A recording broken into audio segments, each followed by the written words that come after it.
Right. Arrivez-vous? Arrivé? Arrivé. Arrivé. And when? Quand? Yes. Please. So this is a very good full session today, mashallah. Please. Right. La première question. Assalamu alaikum. Wa alaykum salam. Ma première question, c'est le saint prophète avait annoncé la venue d'un réformateur par siècle. Est-ce que ces réformateurs ont annoncé, est-ce qu'ils ont revendiqué qu'ils étaient ce réformateur? Et sinon, comment peut-on reconnaître qu'ils sont ce réformateur? The Holy Prophet Muhammad prophesied that at the beginning of every century there would be a reformer who would appear. Did all the reformers who came eventually claim that they were those reformers, and if not, how can we recognize them and be sure that those are the ones in the prophecy? The prophecy is very clear about it. The work they do will introduce them. So they don't have to claim that they are Mujaddideen. Many Mujaddideen were discovered much later by the scholars. They seem to be the Mujaddid of that sect because they did exactly what was prophesied. It was said that Mujaddideen man yujaddidu laha dinaha. So if you find any Mujaddid who does this around the change of the century, he should be called Mujaddid. And because it is not essential to do Bai'at at the hand of Mujaddid, so it doesn't make any difference. You see? The difference would be if it was made essential that you must accept that Mujaddid. And it cannot be possible to accept any Mujaddid because Mujaddideen appear in small areas. They are not universal. Only Hazrat Masih Maud as Al-Imam al-Mahdi has been predicted to be universal, belonging to the entire area where Ahmad operates. So naturally, he is beyond Mujaddideen, and the Mujaddideen are so far and few between and in different places. It's impossible for the Ummah to recognize the Mujaddid, and they do not have to. It's not a responsibility on them. Understand? Yes, I do. Unduly, this problem is exaggerated without any necessity. Yes. Sa sainteté le calife, en répondant à cette question, dit que la prophétie de sa sainteté, du saint prophète Mohammed sallallahu alayhi wa sallam est très très claire, car le saint prophète Mohammed sallallahu alayhi wa sallam avait dit que vous pourrez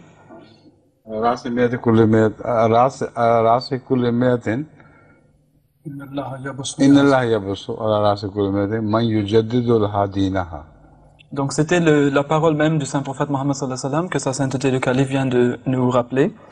Donc dans cette parole, il est dit qu'il viendra à la tête ou au début de chaque siècle une personne qui va venir ressusciter, si vous voulez, ou ranimer ou renouveler la religion pour le peuple de cette époque.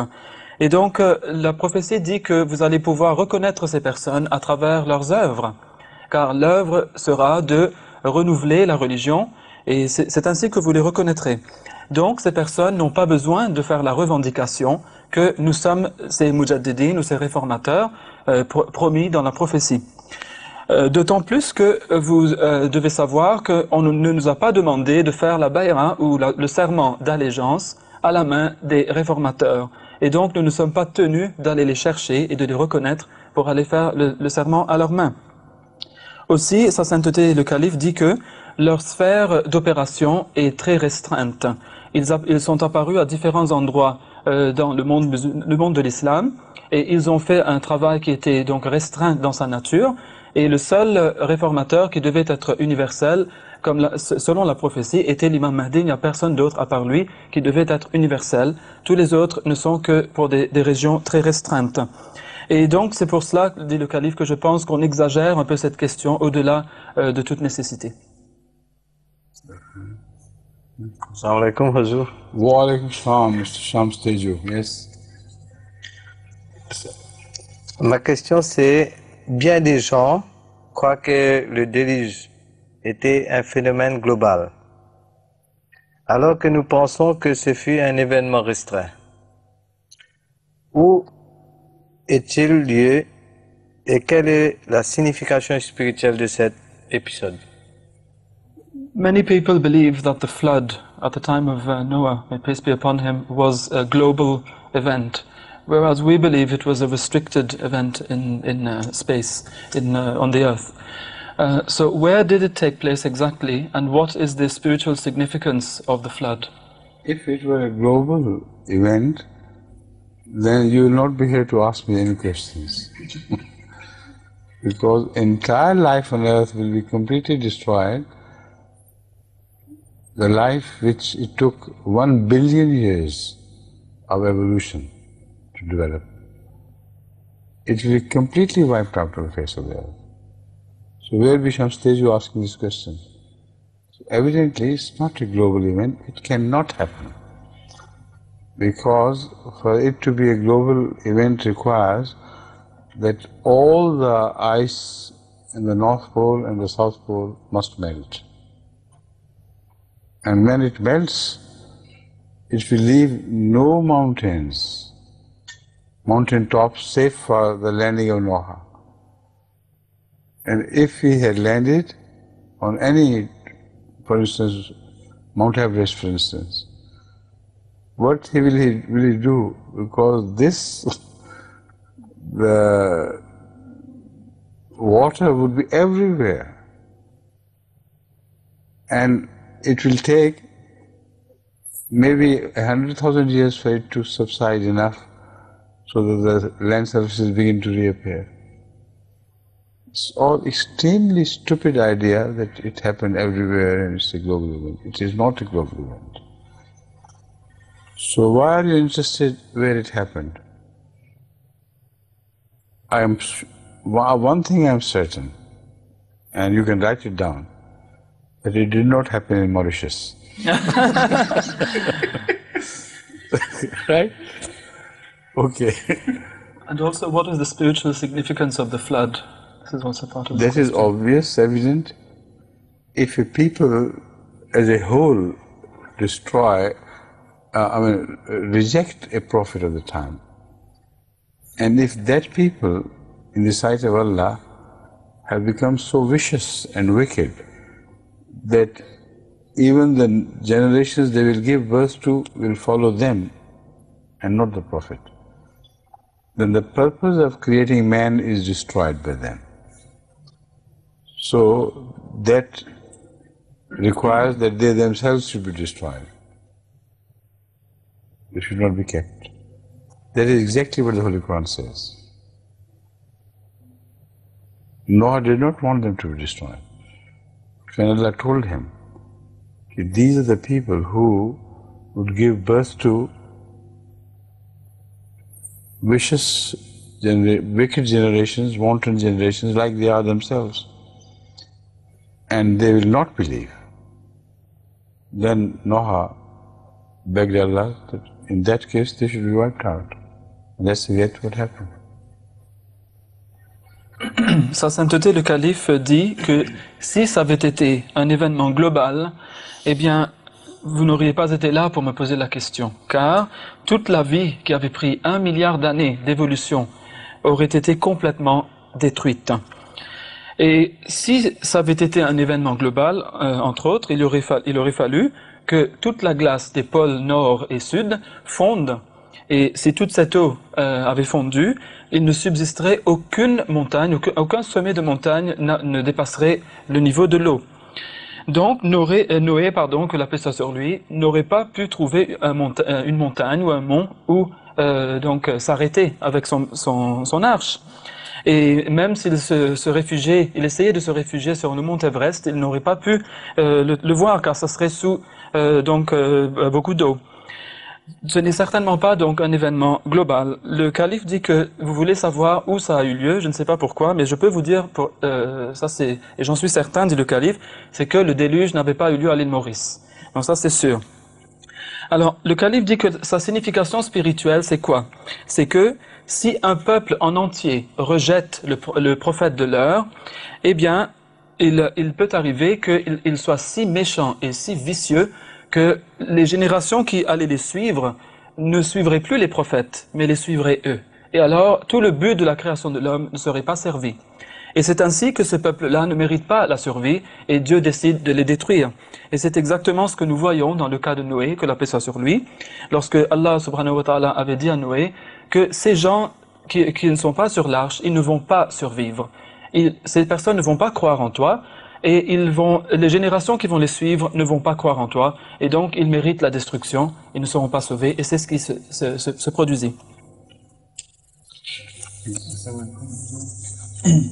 C'est une question qui vient de France. En France, la mosquée privée est un lieu de contact. Yes.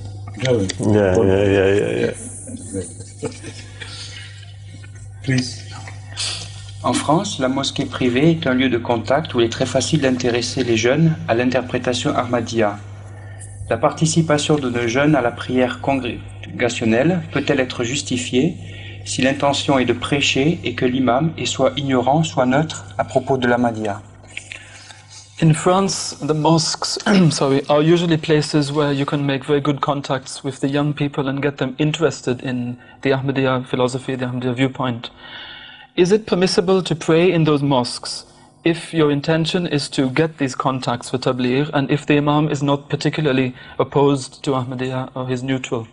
You can't say prayer behind an Imam unless his neutrality is positively established,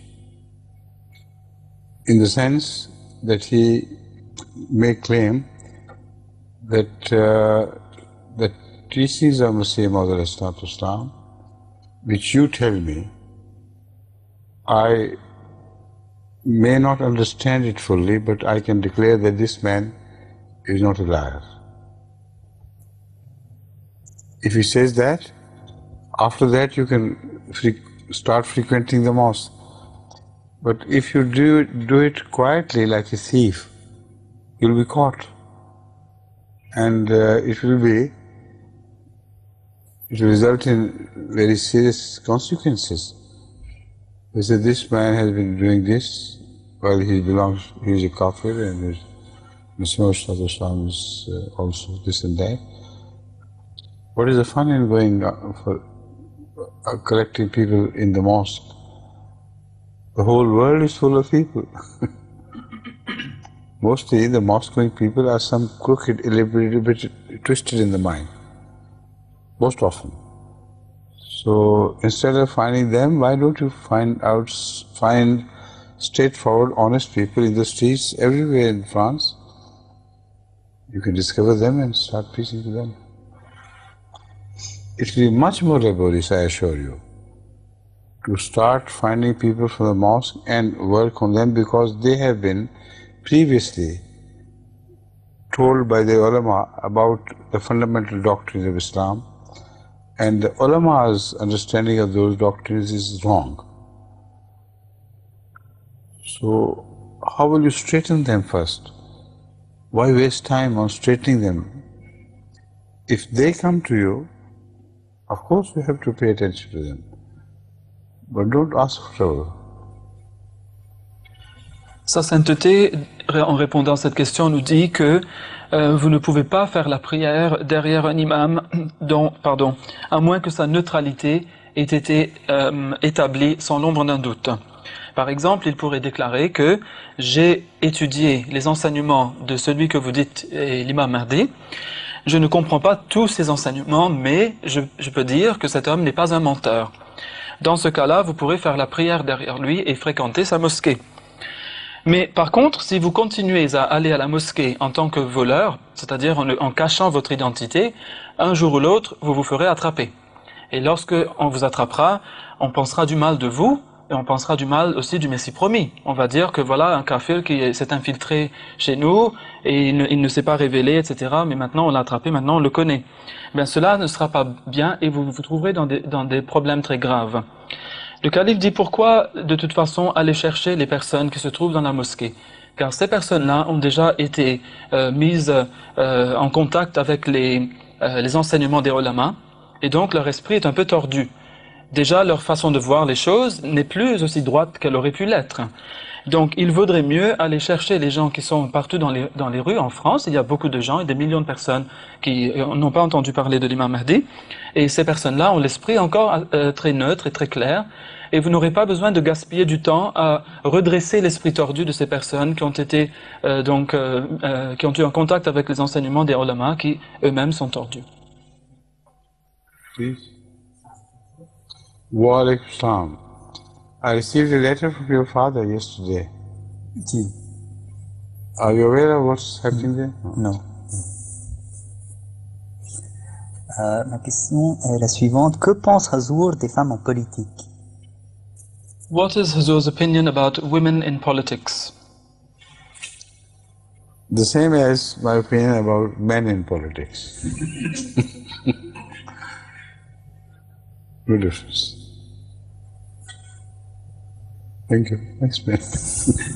Sa sainteté le You calife have dit, started following this little lady over there.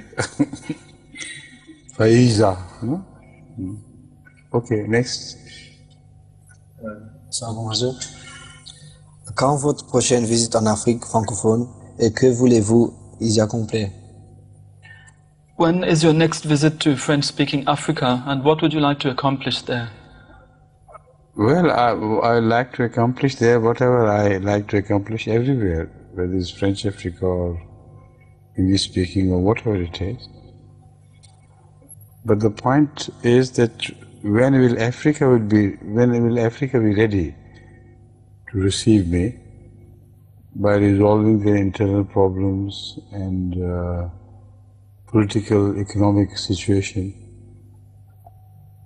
Because it will be useless to go there when they're suffering from infights and so many other problems which would not permit me to go there as a welcome guest.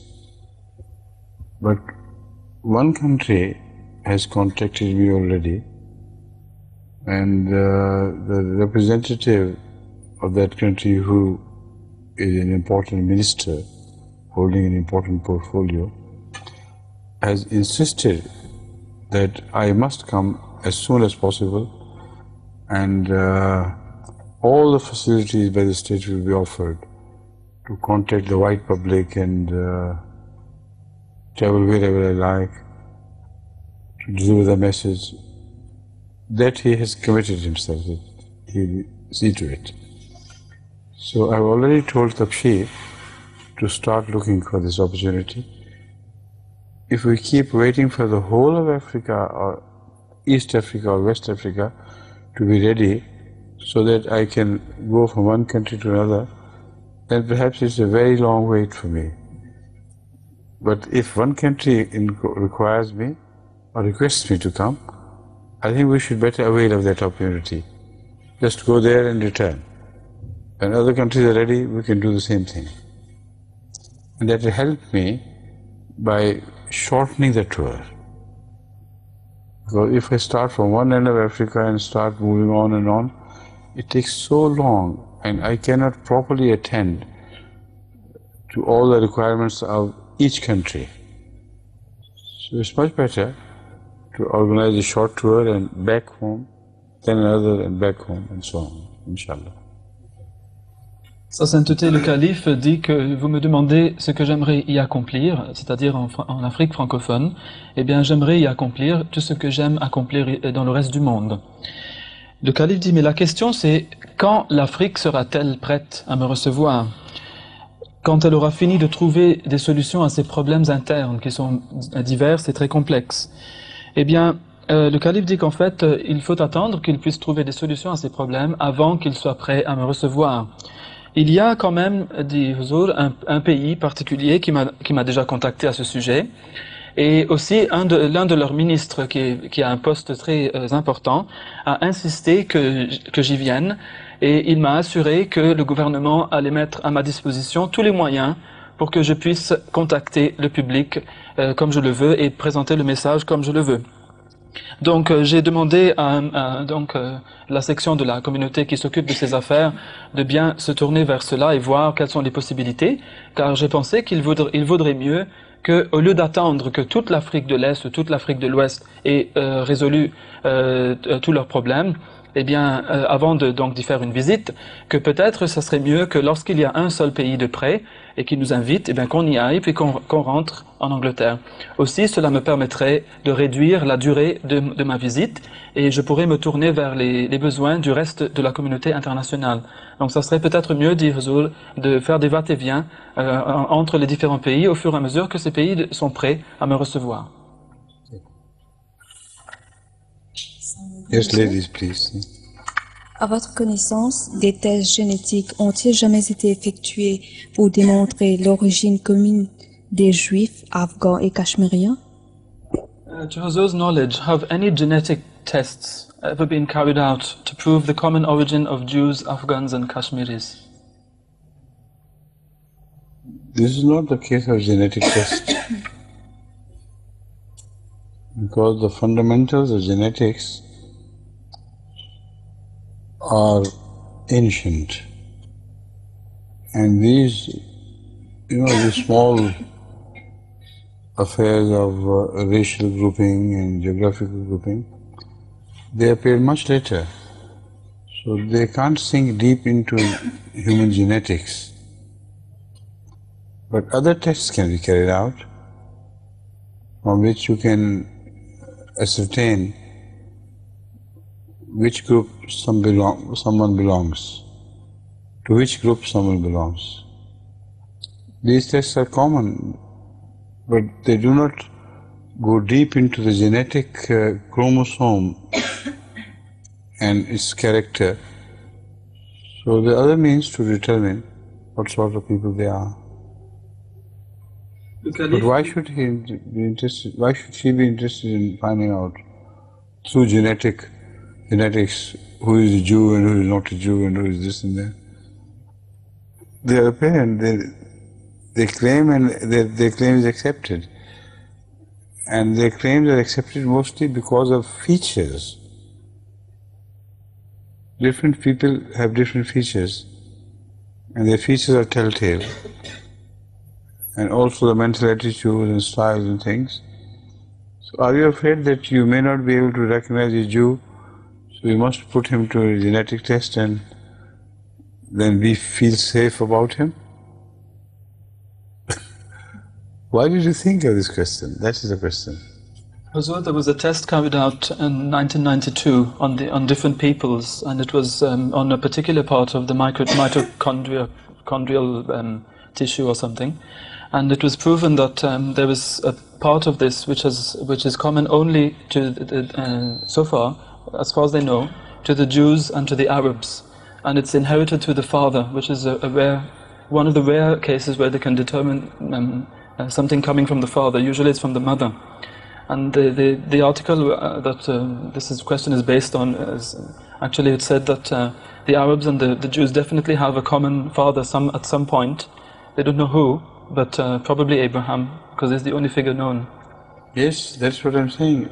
From the time of Abraham, whatever happened afterwards is too short a time for the genetic symbols to change. Genetics is a very deeply seated affair. The bricks of life contain those genetic symbols which govern the pattern of life on earth. And why should we go about that? We know from Abraham these people spread, and some other people spread from elsewhere, like Sri Lankans don't look like Arabs at all. Or Japanese are very different from Arabs, so are the Chinese, Koreans, Vietnamese. So why bother about where they belong to? They're before you, accept them as humans, that's all. Donc sa sainteté dit qu'il ne s'agit pas ici d'aucune nécessité de faire des tests génétiques, car en fait les fondements de la génétique sont très très anciens, ils remontent très très loin dans le temps. Les caractéristiques génétiques qui ont trait aux différents regroupements, que ce soit des regroupements raciaux ou des regroupements régionaux, sont apparus bien plus tard et sont plus donc rapprochés de nous dans le temps. Et les tests qui se font de nos jours ne peuvent pas aller dans ces différences-là parce qu'elles sont trop minimes. On ne peut pas différencier les peuples de cette façon encore. On peut seulement différencier les groupes majeurs qui existent dans les races, mais qui remontent à très très longtemps, car là les caractéristiques sont assez différentes pour qu'on puisse faire cette différence. Le calife dit que de toute façon, pourquoi se demander du tout à propos de ceci? Car c'est tout à fait apparent. Un peuple peut se reconnaître par ses traits, par sa façon d'être, etc., même par son caractère parfois. Et si ces différents peuples appartiennent à la même souche, eh bien c'est par leurs traits, par leur caractère, leurs différentes caractéristiques propres qu'on pourra faire le lien. Aussi, il faut prendre en considération la revendication de ces peuples, car ces peuples eux-mêmes disent que nous sommes issus de cette souche, et donc il faut qu'on les croie en cela. Et le calife dit, pour terminer, que en fait, les caractéristiques ne peuvent pas donc changer en si peu de temps, et ce serait futile d'essayer d'entrer dans ces détails. Donc j'avais fait une petite parenthèse au milieu en disant qu'il y avait un test qui avait été fait sur les Arabes et les Juifs, et on avait découvert donc qu'il y avait une parenté qui remontait sûrement jusqu'à Abraham, puisque c'est la seule personne connue dans l'histoire comme étant le père de ces deux races. Le calife dit oui, mais Abraham, il est trop près de nous pour qu'il ait pu y avoir des changements radicaux dans ces personnes, et donc on ne peut pas, c'est très difficile de déterminer si le peuple appartient oui ou non à cette souche sur si peu de temps. Et donc il vaut mieux aller sur ces autres caractéristiques comme les traits, etc., plutôt que d'aller dans la génétique. Warka, yes, please. 3 groupes sont mentionnés dans les versets 9 à 11 du chapitre 56. Qui sont donc les Sabiqoun? Verse 9 to 11 of... c'est quel chapitre, s'il vous plaît? 56. 56. There's a mention of the Sabiqoun in these verses. Who are they? First, somebody should read the verse first and then I'll answer. أعوذ بالله من الشيطان الرجيم بسم الله الرحمن الرحيم فأصحاب الميمنة وما أصحاب الميمنة وأصحاب المشأمة ما أصحاب المشأمة والسابقون السابقون أولئك المقربون في جنات النعيم. Yes, so the question is, who in particular are the Sabiqun? Let's read the translation and then the translation is in French, huh? Yes. Yeah. First, those on the right hand, how lucky are those on the right hand, and those on the left hand, how unlucky are those on the left hand. And the foremost, they are truly the foremost. They will be those near to God, and will be in the gardens of bliss. Donc la question a trait au verset 9 à 11, mais nous allons y rajouter aussi les versets 12 et 13 de la sourate Al-Waqi'a, qui est la sourate, le chapitre numéro 56 du Saint-Coran. Et la traduction en français est: premièrement, ceux du côté droit, bienheureux sont ceux du côté droit. Deuxièmement, ceux du côté gauche, malchanceux sont ceux du côté gauche. Troisièmement, les plus en avant, ils sont les plus en avant, ce sont eux qui seront proches de Dieu, ils seront dans les jardins des délices. The question is, who are the Sabiqun in particular? This means that she knows who are the people on the right hand. Because she should have asked this question as well. The people on the left are apparent, bad people. But what does she understand from the people on the right? If she understands that, the answer to the second question will appear from there. Sa sainteté le calife dit que si la personne qui a posé la question sait qui sont les gens du côté droit, eh bien de cela on trouvera la réponse à cette question qui est: qui sont les Sabiqun?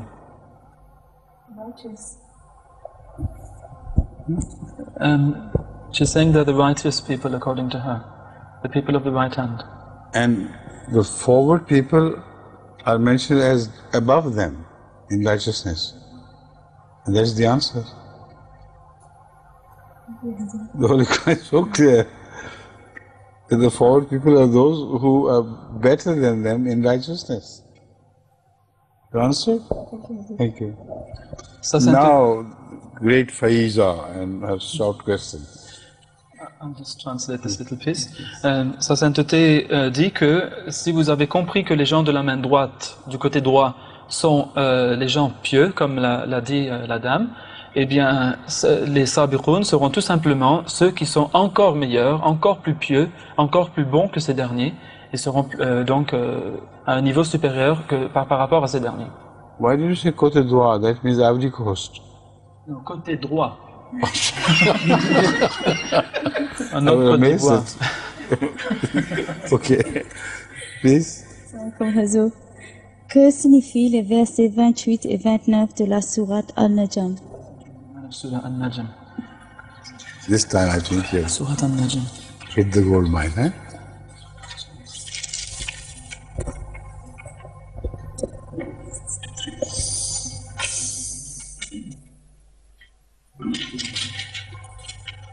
Verses 28 and 29. أعوذ بالله من الشيطان الرجيم بسم الله الرحمن الرحيم إن الذين لا يؤمنون بالآخرة ليسمون الملائكة تسمية الأنثى وما لهم به من علم إن يتبعون إلا الظن وإن الظن لا يغني من الحق شيئا. The translation is, those who believe not in the hereafter give the angels female names, but they have no knowledge thereof. They follow nothing but conjecture, and conjecture avails not against truth. So the question is, what do these verses mean exactly? Translation. Oh yes, sorry. Ceux qui ne croient pas à l'au-delà donnent aux anges des noms de femelles, mais ils n'en ont aucune connaissance. Ils ne suivent rien d'autre que des conjectures, et les conjectures ne servent à rien contre la vérité. C'était les versets 28 et 29 de la sourate An-Najm, qui est le chapitre 53 du Saint-Coran. The question. Yes, it's what do these verses mean exactly? Giving female names to the angels. The Holy Quran covers all forms of idolatry and gives specimens of what sort of idolatry has been practiced here and there. And no form of idolatry is left alone by the Holy Quran, but in one reference or another, with reference to one people or another, it has been explained. So we find this form of idolatry of giving female names to angels, not only in Arabia but also in the Greek mythology and Latin mythology. We find this quite common. The so-called goddesses of Greek philosophy, of Greek mythology, are so numerous, and each goddess is supposed to have a character of her own and a power of her own. So the Holy Quran says, according to Allah, they were originally angels, which were mentioned by the prophets who appeared in among those people. And angels, according to the Holy Quran, carry special potentials and are made to fit a special task. So those angels were gradually misrepresented by the people who wanted to worship idolatry. Angels, when they perform a specific task, they are not gods. But when you make a goddess out of an angel, then you start worshipping that goddess and her statues as well.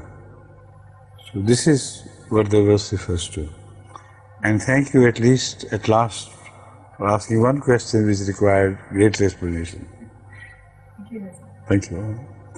Now, Miss Alwash, will you say that? Salima. Huh? Sister Salima. Salima has done a great thing. I wonder whether it's in your knowledge or not. She has started translating the Liqam al-Arab into French. And most of the questions asked during Liqa Mal Arab are questions which relate to French-speaking people as well.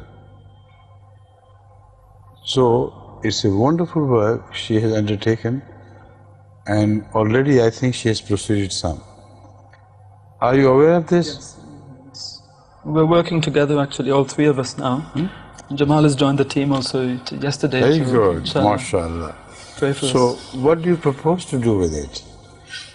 Do you propose to prepare cassettes, audio, video cassettes, or do you propose to prepare literature out of that? Well, we can do both, but I think for the moment if we can have the translation every day, it would be a great thing on MTA. The translation of these programs, of course, because they come on every day. Yes. So if we can fill in this, it will make at least 1 hour's program Is that every what day. you meant? Sorry? That they should be videoed, video recorded, and the video should be presented on every day in French program? Yes, yes. That's right. But in that case, what will be the format of this? Well, it will be like the other translations which are coming on daily. It will be... No, it can't be. It's not that easy. Because the translator in Arabic takes his time.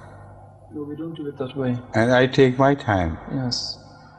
So which way will you do? Yes, the way we found the best, which suits us the best, is to translate Huzur when Huzur is speaking. So we follow the Huzur from the beginning till the end. Right. Yes. Because when we translate on the Arabic, then, as you said, either he's too short or he's too long, and it's not good. So who will be speaking? You will be speaking?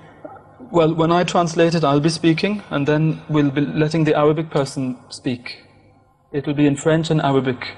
This is how it's being done from the beginning. No, Arabic will be moved out altogether.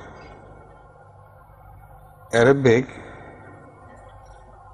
will not be presented in this program. Because it will be a repetition of the same Arabic program again and again.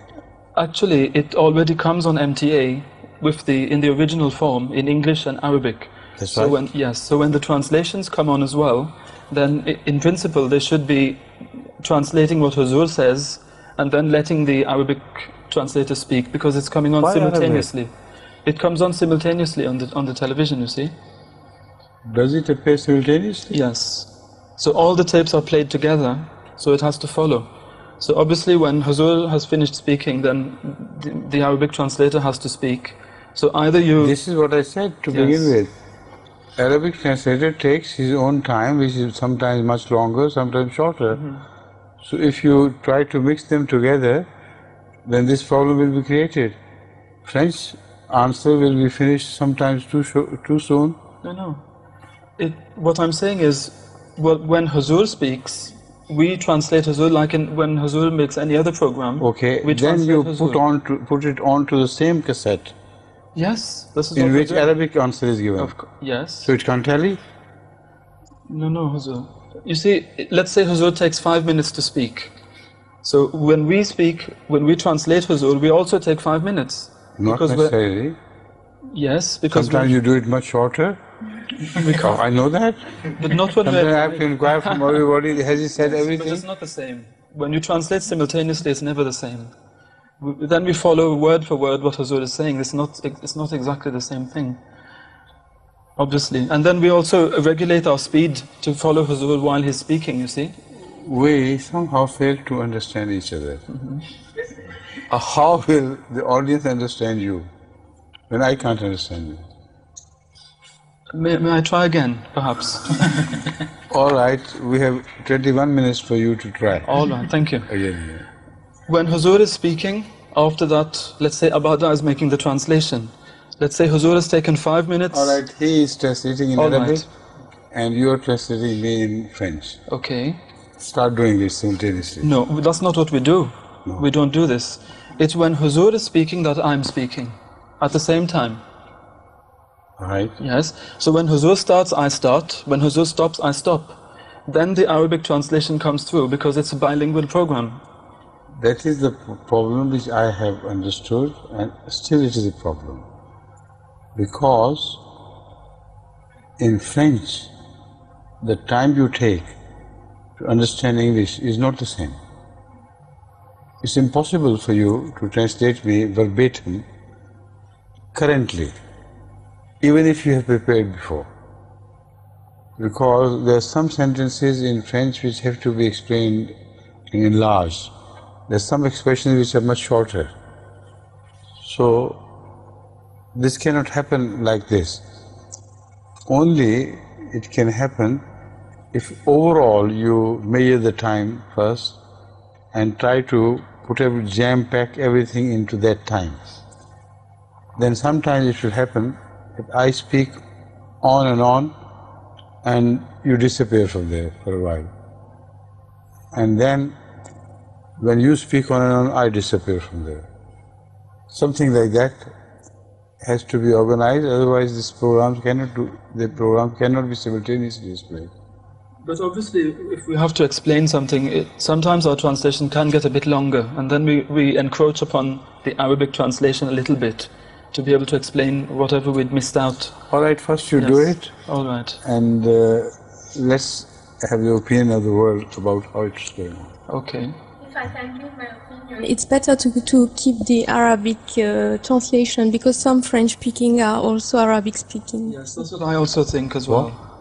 That it would be better if we could have both French and Arabic, because many of the French-speaking peoples, if they don't know French within the French-speaking country, many times they would know the Arabic also. So if they can hear both, they get the message in a much better way. That is correct. But the Arabic program is played while it is many times. Isn't it played live? No, it's recorded. It's always recorded. Recorded. Yes. Then it is very easy. Instead of going about it the circumvent way you are suggesting, have a 3-language program, which will be, of course, much longer than the Arabic program takes nowadays. It will be maybe 1 hour. 1 hour can be spread over 1.5 hours. And maybe you don't stop hourly like nowadays you do. So you shouldn't have it simultaneously all together, because this is what is being done on MTA these days. This is what I'm saying. Yes. It shouldn't be simultaneous. When I say something, it should be translated into Arabic. Then the Arab translator should have a rest, and then you take over. And start saying the same thing in French. And take as much time as it has to take. Of course. Yes. And this should be the regular program. But then we should also be filmed, in that case. That's right, that's what I'm saying. That is exactly what I'm saying. Okay, this we can do, it's very interesting. Wade is filmed and the Arab participants are regularly televised, so why not the French? Okay. People will be very happy to look at your face, you know, well, I don't know about that. and lovely looking. Yes. But she can't be filmed unless other ladies in the Arabic program are also filmed. I think Sister If she Mina can, then she can be also filmed. Maybe Sister Mina might help her out on that. Occasionally, then she can be also brought in, and because she is doing taking the main burden on herself of initial translation, isn't she? No, well, she's very grudging in giving you a compliment. Well, we're sharing it actually. Yeah? We're sharing it. Oh, he wants to share the compliment with you. Okay. So do it this way. Okay. Inshallah. Now, do I have to say this in French or? Of course, you have to tell everybody. I think I'll give a little gist because the people will see it when it comes on MTA. This is what happens. This is what I'm telling you. It can't be. It can't take the same time. Yes. It's impossible. Ok. Alors nous étions en train de parler de choses et d'autres et entrer au programme l'Iqama al-Arab que vous avez déjà vu sûrement puisque ça a déjà été traduit en langue française. Donc c'est un programme qui est bilingue où Sa Sainteté le Calife répond aux questions des amis arabophones et il répond en anglais et puis il y a un traducteur arabe qui fait la traduction en arabe. Eh bien, jusqu'à présent, la traduction qui a été présentée, c'était une traduction où c'était du simultané. Donc lorsque le calife parlait, le traducteur francophone parlait en même temps. Et après, lorsque le calife s'arrêtait, il s'arrêtait et c'était le traducteur arabe qui reprenait. Donc le calife a félicité la sœur Salima parce qu'elle a commencé à lancer ce... Yes, Mademoiselle Salima Al-Wash, donc pour que tout le monde le sache, qui a commencé à faire cette traduction depuis hier, donc ça a débuté. Et bientôt, Inch'Allah, il y aura une équipe de 3 personnes qui travaillent dessus. Le calife dit que je préférerais que ça ne soit pas du simultané, puisque on n'arrive pas à dire tout ce qu'on veut lorsqu'on m'entend. Parfois, on a besoin d'expliquer un petit peu, on a besoin d'élargir. Et donc, ce qu'on devrait faire, c'est une nouvelle émission où, après que j'ai fini de parler et que le traducteur arabe ait fini de parler, où ce serait là le traducteur francophone qui ferait la traduction en français. Et donc cela ferait une émission pas nécessairement d'1 heure, mais peut-être de beaucoup plus. Mais ça serait une émission où il y aurait une traduction française qui aurait été préparée à l'avance et qui ferait où il y aurait justice, disons, envers la parole du calife. Donc voilà en bref ce que nous étions en train de dire. Inch'Allah, nous allons donc lancer ce travail pour l'MTA bientôt. This mechanism will not be easy, and you have to first do rehearsals, how best we can do it and project it. Because during the Liqam al-Arab program, different Arabs, men and women, ask their question. That will be already on the television. And a single person, translates what I say in Arabic. Now when he finishes, will the same people be shown on the television with one person replacing Obade, and while the same program will be re-shown, re-televised, as far as the people sitting there are concerned. If that is so, then it's better to have some French-speaking people also added to the Arab program. Like Salima should also appear during the French-speaking program, the Arabic-speaking program, and you, so that their faces are shown at least during that program, and then they will be able to understand the program much better, so that their translation will be an easier task. So for all this, you have to do some rehearsal with the help of Ode. So produce a video and show me that video. It should be vetted by me, and then from then on you're free. Okay. Right? All right.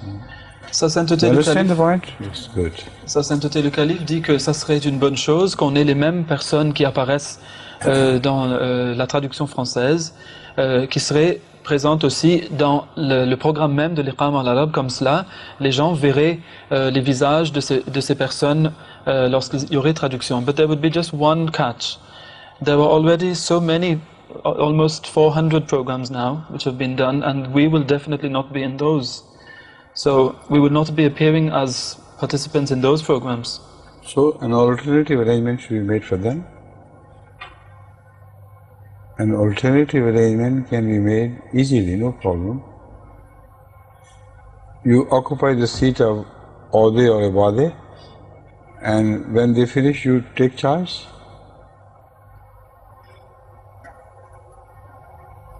I'm speaking about the I'm speaking of the same. Yes, please. the ones of the past. Yes. In the past, you can't go back and occupy this chair. But you mean we should film with the people, with other people? Yes. Okay. They should remain the same. Only you should change. The rest of the audio-video program should be exactly the same as it is. It should not be disturbed. But when Obade or Ode or Hilmi Sahib have finished, you occupy this chair and start speaking, that's all. No? Yes? Okay. Thank you. Donc, Sa Sainteté le Calife dit que lorsqu'on aura fini de faire l'émission, je pourrai prendre la place donc du traducteur arabe et on pourra filmer tout de suite l'émission. Cela sera bien sûr pour les émissions futures, parce que les émissions du passé, on ne peut pas faire un voyage dans le temps pour aller s'asseoir dans ces émissions-là, c'est trop tard. Mais pour l'avenir, ça sera possible, Inch'Allah. Please, next. Salima, your question. Ma question, c'est à propos de la Mauritanie. J'ai vu un programme où il parlait d'une ville sainte en Mauritanie et où ils ont trouvé des manuscrits à propos de l'astronomie des premiers musulmans. Et comme là-bas c'est en plein désert, donc les manuscrits ils se perdent. Et il y a une équipe de chercheurs allemands qui y sont allés, qui ont essayé de donner leur aide pour conserver ces manuscrits. Et je voudrais savoir qu'est-ce que la communauté fait pour conserver le patrimoine islamique des... Recently, Sister Salima saw a documentary on a holy town in Mauritania, where they have recently discovered some very old parchments on which contained information on the astronomy of the first Muslims there, astronomical science. And because it's in the desert, the parchment gets destroyed very quickly. So there's a team of German searchers who have gone there, and researchers, and they're trying to preserve the documents. So the question is, I would like to know what the Jamaat Ahmadiyya is doing to preserve these kind of documents whenever they're found. Jamaat Ahmadiyya is hearing for the first time. From you, how could we be doing anything? No, I mean, without knowing anything? It's in general. If we do come by these kinds of documents. There's no question of any generality. No. She has passed on a specific piece of information, and the reaction will start from then on. No, I think it was just an illustration that, for example, this has been discovered now, so now we have to preserve it. But does the Jamaat also preserve documents whenever they find them? Because of course, whatever documents we have and whatever we possess, we always try to preserve it with the best, most modern means of preservation available. Sa Sainteté le Calife dit que je n'avais pas entendu parler de cette nouvelle, c'est une très bonne nouvelle, mais bien sûr, lorsque nous arrivons à trouver des documents donc de grande valeur, nous les préservons avec tous les moyens que nous avons et certainement des moyens les plus modernes. Allah's system of preserving history is a fantastic system. It's not wiped out until it is well recorded by the people who should have recorded it. Now, you know the history of dinosaurs, for instance. How long ago they disappeared from the face of Earth? 10 million or 100 million years before. Yet they have discovered the tracks of dinosaurs somewhere in, I think, America or maybe Australia, I don't remember exactly, but the tracks of dinosaurs who were carnivorous, who ate other forms of life. They were two-legged, and two dinosaurs are moving side by side, attacking a prey. And their tracks are still visible, and they are working on them and recording them. So the system of recording, as Allah has described in the Quran, is amazing. It is indelible.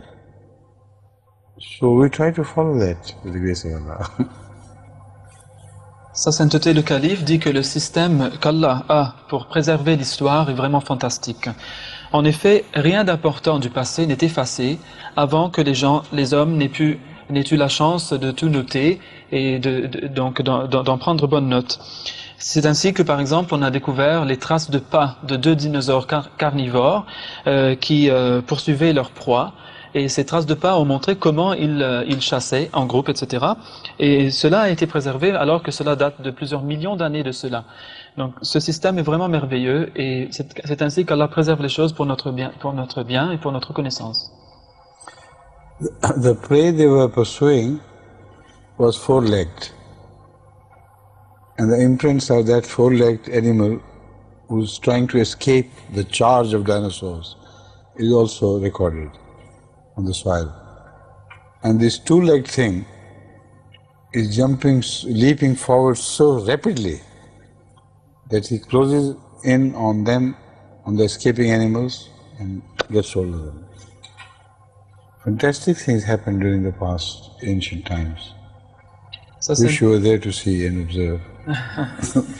I don't think we'd like to see the dinosaurs though. No. Sa sainteté dit que, par exemple, cet exemple qui a été donné ici, il s'agissait là de deux dinosaures carnivores qui étaient bipèdes. Et il poursuivait, puisqu'on a les traces de pas sont là pour nous raconter l'histoire, une proie qui était quadrupède.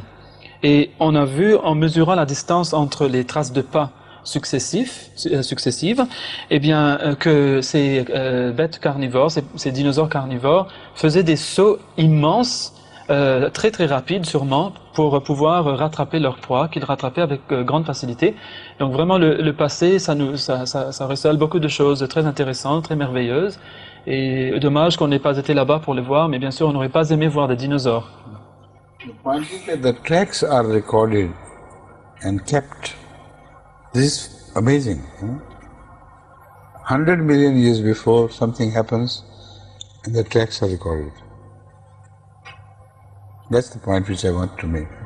Le calife dit que le point que je voulais souligner, c'est que des traces de pas, des choses qui s'effacent très facilement, que ces traces de pas qui datent de plusieurs centaines de millions d'années de cela, aient été préservées, c'est quelque chose de vraiment merveilleux. Comment cela se fait? Allah seul le sait. The question, I saw you watching the clock. You still have time. I suppose I will obtain a short response. C'est à propos d'un jeune musulman qui s'est converti à la Jamaat al-Mahdi Ahmadiyya. Il sait que ses parents sont hostiles à l'Ahmadiyya. Il n'a pas encore dit à ses parents qu'il a adhéré. Est-ce qu'il doit se joindre aux prières dans le cercle familial avec ses parents, ses oncles, etc. It's the case of a young Muslim who's become Ahmadi. He knows that his parents are hostile to Ahmadiyyat as such, and he hasn't been yet able to tell them that he has joined the Jamaat. Now, within the family circle, they do have prayers amongst themselves. It's not the case of going to the mosque, but would he be able to pray behind his father or his uncle or somebody who he knows to be hostile to Ahmadiyyat, but who do not know that he is Ahmadi? But if they know that he is a non-believer, what would be their reaction? They won't react. Supposed to be some freelance and say his prayers separately. I've noticed this about people's reaction, family reaction. If they become anything, atheist or agnostic or committed villains, they don't mind. They still enjoy the social rights in the family. The moment they become Ahmadis, then people cannot tolerate it. Because this is a sign of truth for Ahmadiyya. All divine messages must be opposed with a hostile attitude. And that's what you're telling me.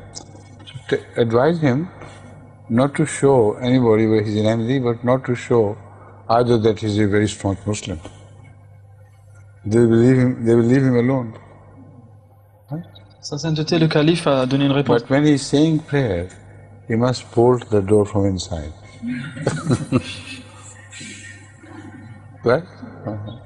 Sa sainteté, le calife a donné une réponse très intéressante à cette question qui est un grand problème pour beaucoup de gens.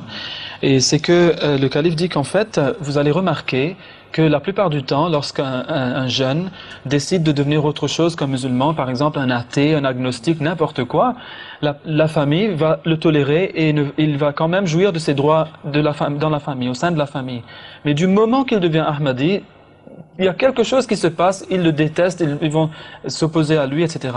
Le calife dit que cela est un signe de la véracité de l'Ahmadiyya, car les vrais prophètes doivent être opposés de façon très farouche et vile et méchante par les autres.